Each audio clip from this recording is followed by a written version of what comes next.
there's a man who deserves a huge amount of credit, I think you'll all agree, standing by. Joe, you said earlier this week that you dared not to dream about a Grand Slam. What does winning this mean to you?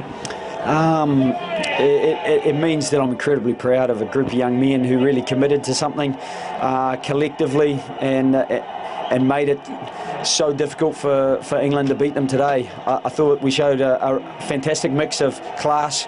I thought we opened them up a few times with some really clever stuff that they executed so well, and at the same time made some 50-50 ball into our own, and at the other end we had to withstand some immense English pressure, a desperate team looking to make sure they got the result. And I don't know what the tackle stats were, but we had to work incredibly hard, and for young guys, you know, the back line at the end there, you had Joey Carberry to Jordan Lama to Gary Ringrose with on the wings Carol Marmion and Jacob Stockdale, another kid, you know, so they'll learn from the experience. I think they found it pretty tough going toward the end there, but they didn't give it up easily. Yeah, absolutely not. What in particular satisfied you about that incredible performance? That Rory Best started a game that he deserved, got the reward. He's led incredibly well. Johnny Sexton got the Grand Slam that he's been craving.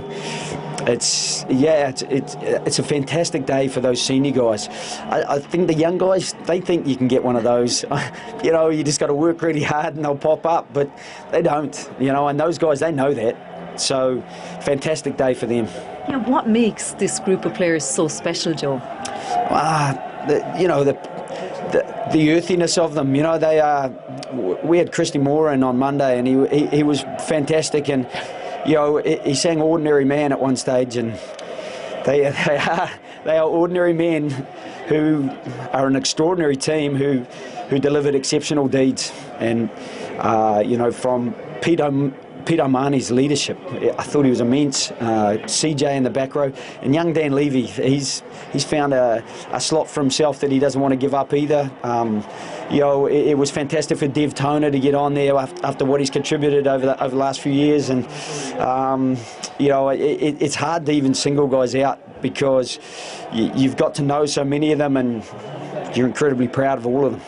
Since that Johnny Sexton drop goal went over in Paris, yeah. was there almost a sense of destiny about this, Joe, do you think? Yeah, he just didn't want to do it the same way as Rog, you know.